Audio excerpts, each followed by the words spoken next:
রাব্বুল আলামিন বলেন, ইয়া আইয়ুহাল্লাযীনা আমানু কু আনফুসাকুম ওয়া আহলিকুম নারা।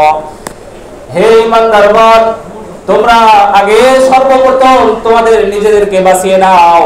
কোথা থেকে? সেই জাহান্নামের আগুন থেকে। জাহান্নামের আগুন বড় ভয়ানক, জাহান্নামের আগুন বড় কঠিন। সেই জাহান্নামের আগুনকে জ্বালানো হবে সাধারণ পৃথিবীর কোনো খড়, পৃথিবীর কোনো কাঠ দিয়ে কোথায় এই জাহান্নামের আগুনকে জ্বালানো হবে না। সেই জাহান্নামের আগুনকে জ্বালানো হবে মানুষ এবং পাথর দিয়ে।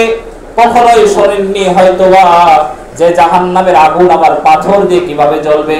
আসলেও আপনার কল্পনাতে আসুক কিংবা না আসুক, আপনার ব্রেনতে ধরুক কিংবা না ধরুক, আপনার মেধাতে আসুক কিংবা না আসুক, সেই অপেক্ষা করবে না। কারণ আল্লাহ রাব্বুল আলামিন নিজেই বলে দিয়েছেন জাহান্নামের আগুনটা হবে, সেই জাহান্নামের আগুনকে জ্বালানো হবে, প্রজ্বলিত করা হবে মানুষ এবং পাথর দ্বারা। আমরা সাধারণত দুনিয়ার কাঠখড়ির আগুন সহ্য করার মতো ক্ষমতা নেই। সেই জায়গাতে যদি মানুষ এবং পাথর দ্বারা সেই আগুনকে প্রজ্বলিত করা হয় তাহলে কতটা ভয়ানক হবে। এই জন্যই রাসূলুল্লাহ সাল্লাল্লাহু আলাইহি সাল্লাম সেই জাহান্নামের আগুনের বর্ণনা দিতে গিয়ে বলেছেন যে 3000 বছর পরে সেই আগুনের কালার হয়ে গিয়েছে কালো কালার।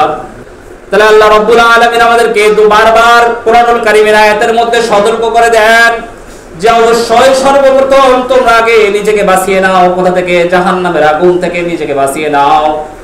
জাহান্নামের আগুন থেকে নিজেকে বাঁচাও, তারপরে তোমরা তোমাদের আহাল পরিবার পরিজনকে জাহান্নামের আগুন থেকে বাঁচাও।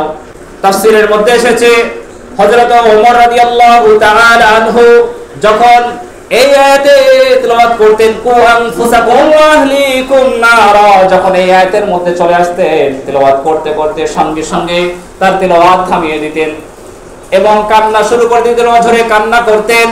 শুধু একটাই চিন্তা করতেন, সেই জাহান্নামের আগুন থেকে নিজেকে বাঁচাইতে হবে এবং আমার পরিবারকে বাঁচাইতে হবে। পরিবারের সামনে বসে ওমর রাদিয়াল্লাহু তাআলা আনহু নসিহত করতেন, তোমাদেরকে তো আমি কোনোভাবে বাঁচাইতে পারবো না, শুধুমাত্র উপদেশ ছাড়া। তোমরা সেই জাহান্নামের আগুনকে ভয় করো, সেই জাহান্নামের আগুন থেকে বাঁচানোর চেষ্টা করো নিজেকে নিজের আমল দ্বারা।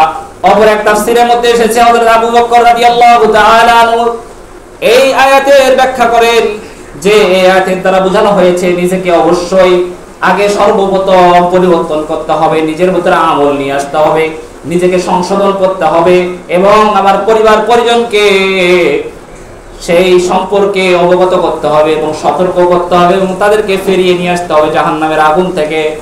সম্মানিত হাজিরিন, আল্লাহ রাব্বুল আলামিন কোরআনুল কারীমের মধ্যে যে ঘোষণা করে দিলেন সর্বপ্রথম তোমাকে বাঁচিয়ে নাও জাহান্নামের আগুন থেকে এবং তোমার আহল পরিবারকে জাহান্নামের আগুন থেকে বাঁচাও। ওয়াকুদুহান নাস ওয়াল হিজারা, সেই জাহান্নামের আগুন সাজানো হবে মানুষ এবং পাথর দ্বারা এবং সেই জাহান্নামের মধ্যে যে ফেরেশতাদেরকে নিযুক্ত করা হবে সেই ফেরেশতারা হবে কঠোর এবং অনেক ভয়াবহ। তারা কখনোই আল্লাহ রাব্বুল আলামিনের আদেশের চুল পরিমাণ এদিক ওদিক করবে না।